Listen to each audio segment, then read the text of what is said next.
नमस्कार। राष्ट्रबोध से मैं पवन केसवानी। बालाजी की कृपा बनी रहेगी, ऐसा जब अक्सर पंडित धीरेन्द्र कृष्ण शास्त्री जो बागेश्वर धाम के सरकार है कहते हैं, तो उनका वो मुखमंडल सामने आता है, वो उनकी भावभंगिमा सामने आती है जो पूरा देश उन्हें देख रहा है। वैसे ही एक और संत है जिनका नाम है पंडित आदर्श कृष्ण शास्त्री। ये पंडित धीरेन्द्र कृष्ण शास्त्री के गुरु भाई हैं। दोनों के गुरु हैं जगत गुरु स्वामी रामभद्राचार्य जी। आज मैं उस मंदिर प्रांगण पे हूँ जहाँ आदर्श कृष्ण शास्त्री जी का कार्यक्रम होने वाला है। वैसी ही शैली, वैसा ही अंदाज जैसे पंडित धीरेन्द्र कृष्ण शास्त्री का होता है, यानी आने वाले भक्तों से वो प्रश्न तो पूछते हैं, लेकिन उन प्रश्नों को पहले ही अपने पास लिख लेते हैं। वही अंदाज, वही शैली, लेकिन उनका उतना नाम और प्रचार नहीं हुआ। जिस मंदिर में ये कार्यक्रम होगा, उस मंदिर के पुजारी पुरेंदु तिवारी जो इस कार्यक्रम के आयोजक भी हैं, मैं सीधे उनसे बात करूंगा। उन्हें समझने से पहले आप ये छोटी सी क्लिप देखिए। बोलो सीताराम। हनुमान जी महाराज की मंत्र लिखे हैं। ये मंत्र इनको 4 झाड़ा आप लगवा लेना धाम में आकर के, मंगलवार शनिवार की धाम की पेशी करना, ठीक है। ये हमने मंत्र लिखा, वीर वीराय नमः। इसका एक माला जाप करके एक कटोरी में जल रख लेना। जैसे ही माला का जाप हो, उस कटोरी के जल में फूंक मार करके इनको पिलाना।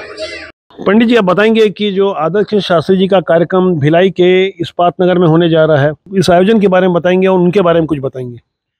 आयोजन भैया भगवान की कृपा से ही, हनुमान जी की कृपा और रघुनाथ जी की दया से हो रहा है। और पंडित जो आदर्श कृष्ण शास्त्री जी, ये हमारे गुरु भाई हैं। बागेश्वर सरकार जो धीरेन्द्र कृष्ण शास्त्री जी, वो भी हमारे गुरु भाई हैं।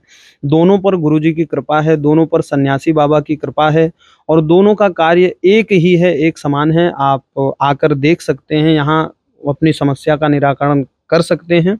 और यही आयोजन है भगवान की कृपा से। हम पहली बार उनको बुला रहे हैं, उनका ज़्यादा प्रचार है नहीं, इसलिए उन्हें अभी तक कोई जानता नहीं है। तो मैं राष्ट्रबोध न्यूज़ के आप जो मुख्य हैं, उनसे मैं निवेदन करूंगा कि उनका प्रचार हो और उनके भी चरणों में आकर लोगों की समस्या का निराकरण सहजता से हो।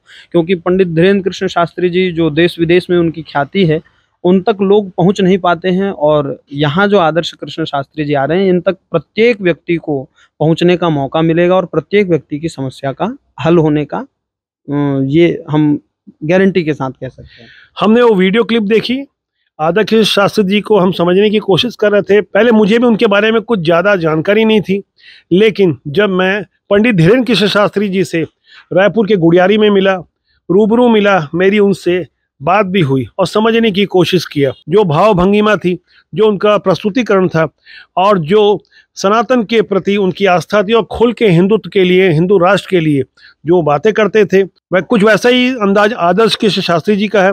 आदर्श कृष्ण शास्त्री जी जब आएंगे यहाँ पे, तो एक अनुमान विशाली भिलाई के आसपास कितना जनसैलाब आ सकता है, क्या लगता है आपको? अब अनुमानित तो भगवान की इच्छा है, 10,000 भी हो सकता है, 20,000 भी हो सकता है, उस अनुमानित है अभी। क्योंकि आदर्श आप कितना फर्क महसूस करते हैं दोनों के अंदाज और प्रस्तुतिकरण में, और भगवान की कृपा से, और जो भक्ति के प्रति जो उनकी आस्था है उससे कुछ वो जो बताते हैं, तो आपको क्या लगता है कि कितने भिन्न है और कितने समान है?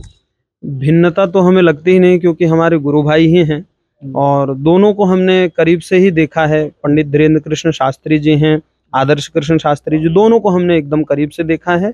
भिन्नता किसी प्रकार की नहीं है, दोनों एकदम समकक्ष हैं। जिस तरह से आयोजन समिति के लोग तैयारी में लगे हैं, जिस तरह से सीमित साधनों में एक बड़ा यहाँ एक जनसैलाब उमड़ने वाला है, जो आसपास के लोगों से हमने बात की और जो समझने की कोशिश की, उससे यही लगता है कि आने वाले दिनों में 31 जुलाई और 1 अगस्त का वह 2 दिन भिलाई के इतिहास में स्वर्ण अक्षरों में लिखा जाएगा, जब धर्म और आस्था की गंगा बहेगी।